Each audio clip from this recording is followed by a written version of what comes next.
हर student की life में एक ऐसा टीचर जरूर होता है जिससे हमें सबसे ज़्यादा डर लगता है ना। और अगर हमने उस टीचर का होमवर्क ना किया हो तो वो डर दुगना हो जाता है। ऐसे में स्कूल जाने का बिल्कुल मन नहीं करता, बस ऐसा लगता है कि कहीं छुप जाओ। हमारी कहानी का हीरो एक छोटा सा लड़का जिसका नाम है फ्रांज। उसके लिए वो डरावने टीचर थे एम हैमिल। और आज फ्रांस की हालत भी कुछ ऐसी ही थी क्योंकि उसने भी अपना होमवर्क नहीं किया था। हेलो एवरीवन, मैं हूँ राहुल रावत और आज हम क्लास 12th का पहला और सबसे यादगार chapter the last lesson by Alphonse Daudet की दिल को छू लेने वाली कहानी सुनेंगे। ये कहानी फ्रेंच की उस दिन की है जो एक आम दिन की तरह शुरू हुआ पर उसकी जिंदगी का सबसे इम्पोर्टेंट दिन बन गया। चलिए शुरू करते हैं। तो उस सुबह फ्रांस स्कूल के लिए बहुत लेट हो गया था और उसे एम से डांट पड़ने का बहुत डर लग रहा था। क्यों? क्योंकि एम ने कहा था कि वो पार्टिसिपल्स पर क्वेश्चंस पूछेंगे और बेचारे फ्रांस को तो पार्टिसिपल्स का पी भी नहीं आता था। फ्रांस का स्कूल जाने का बिल्कुल मन नहीं कर रहा था। उसने तो सोच लिया था कि क्यों ना स्कूल छोड़कर पूरा दिन बाहर ही बिताया जाए। और वैसे भी दिन ही इतना सुहाना, इतना खूबसूरत था कि दिल करता था कि बस उस पल में खो जाए।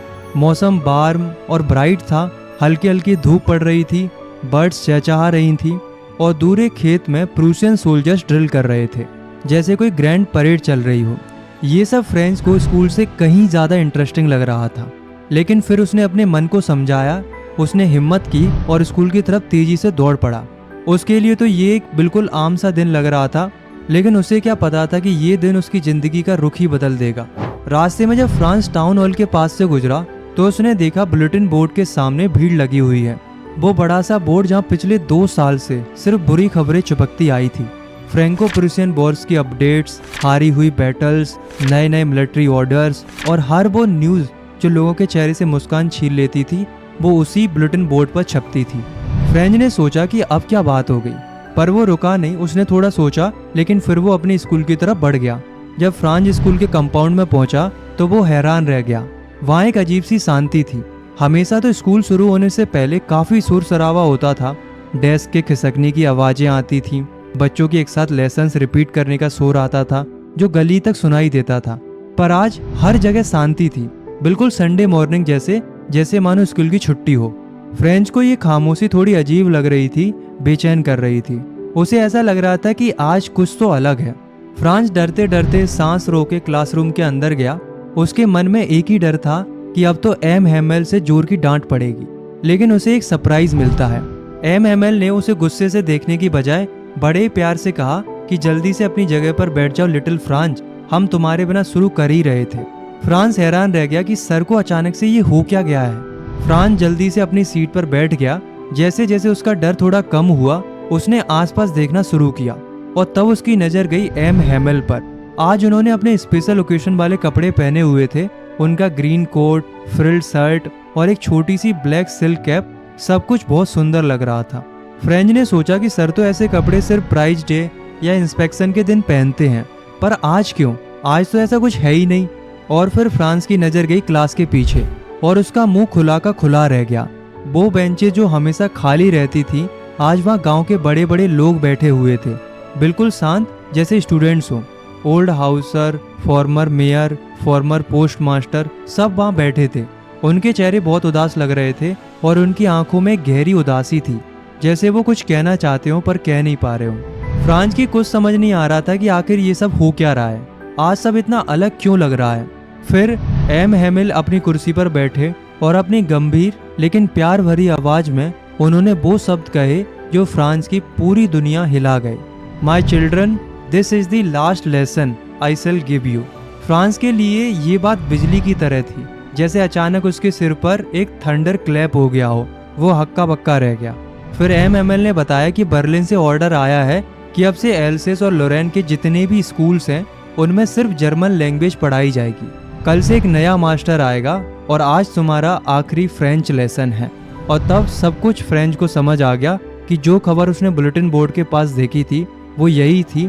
इसलिए एम ने आज अपने स्पेशल कपड़े पहने थे और इसलिए गांव के बूढ़े लोग क्लास के पीछे शांति से बैठे थे। और वो सब इसलिए आए थे ताकि वो एम हैमिल की 40 साल की मेहनत और ईमानदारी को और अपनी प्यारी फ्रेंच भाषा को आखिरी बार रिस्पेक्ट और शुक्रिया कह सके। ये सब महसूस करते ही फ्रेंच के दिल में गहरा पछतावा भर गया। उसने सोचा कि मेरा आखिरी फ्रेंच लेसन है और मुझे तो ठीक से लिखना भी नहीं आता। अब उसे लग रहा था कि इतने सालों से जो वो पढ़ाई से भागता रहा वो उसकी सबसे बड़ी गलती थी। वो किताबें जो अभी तक उसे बोरिंग और बेकार लगती थी अब वो उसे सबसे प्यारी लग रही थी, जैसे वो उसके पुराने और अच्छे दोस्त हो जिन्हें वो कभी खोना नहीं चाहता था। और एम हैमिल जो हमेशा स्ट्रिक्ट रहते थे, जिनसे वो हमेशा डरता था, आज वो उसे एक बड़े ही प्यारे और समझदार टीचर लग रहे थे। उनका आयरन रूलर, उनकी डांट, सब कुछ भूल गया था फ्रांज। अब उसके दिल में सिर्फ ये था कि वो जा रहे हैं और मैं उन्हें फिर कभी नहीं देख पाऊंगा। एक छोटा सा बच्चा अचानक बड़ा हो गया था। उसे समझ में आ गया था कि भाषा सिर्फ वर्ड्स नहीं होती, वो हमारी पहचान, हमारा गौरव होती है, और जब वो छिन जाती है तो सिर्फ पछतावा रह जाता है। उस दिन एम हैमिल ने हर चीज़ इतने पेशेंस से पढ़ाई जैसे वो जाने से पहले अपना सारा ज्ञान, अपनी सारी नॉलेज उनके दिमाग में भर देना चाहते हों। उन्होंने ग्रामर पढ़ाया और फ्रांस को हैरानी हुई कि उसे सब कुछ कितनी आसानी से समझ में आ रहा था। मैंने कभी इतने ध्यान से नहीं सुना था और एम हैमिल ने भी कभी इतनी पेशेंसली सब कुछ नहीं समझाया था। वो एक नॉर्मल क्लास नहीं थी, वो एक अनमोल पल था जिसमें हर वर्ड, हर लाइन जैसे दिल में उतर रही थी। वो चाहता था कि बस सब कुछ सीख ले, सब कुछ याद कर ले, पर वक्त निकलता जा रहा था। उसे लग रहा था कि अगर आज उसने अपनी लैंग्वेज को नहीं पकड़ा तो कल ये उसके पास नहीं रहेगी।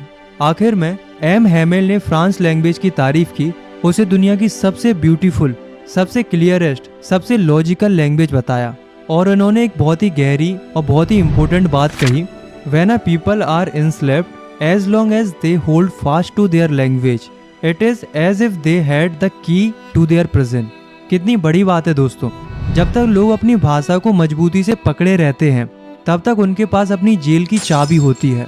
कहने का मतलब ये है कि जब किसी कम्युनिटी के ऊपर कब्जा हो जाता है लेकिन वो लोग अपनी भाषा को नहीं छोड़ते हैं तो ऐसा होता है जैसे उनके पास अपनी जिंदगी की जेल की चाबी हो। भाषा सिर्फ शब्दों का जोड़ा नहीं होती, वो होती है आपकी सोच, आपकी संस्कृति, आपकी पहचान। और अगर आप अपनी भाषा को संभाल के रखते हैं तो कोई भी आपसे आपकी आज़ादी नहीं छीन सकता।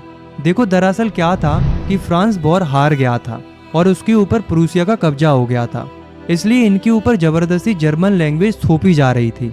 इसलिए एम हैमिल ने यही कहा कि जब तक आप अपनी भाषा को जिंदा रखते हो तब तक आपके पास अपनी जेल की चाबी होती है, और जब आप अपनी भाषा को संभाल के रखते हैं तो दुनिया की कोई ताकत आपसे आपकी आज़ादी नहीं छीन सकती।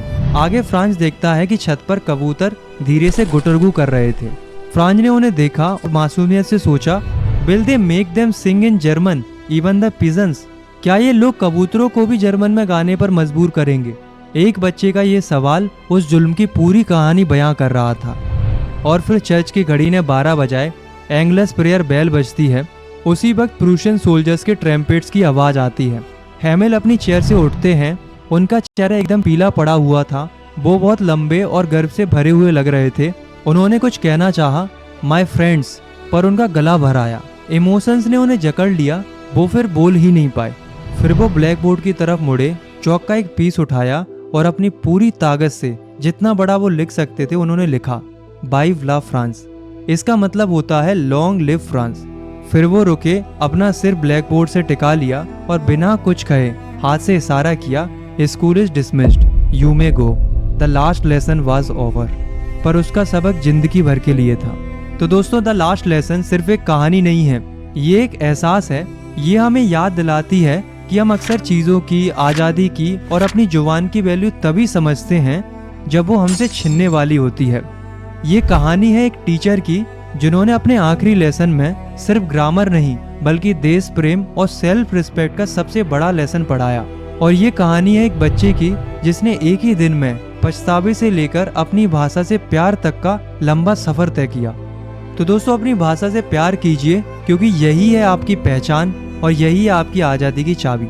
उम्मीद है आपको ये लेसन पसंद आया होगा। अगर आपने इस कहानी के मैसेज को अच्छे से महसूस किया है तो लाइक और सब्सक्राइब कर सकते हो।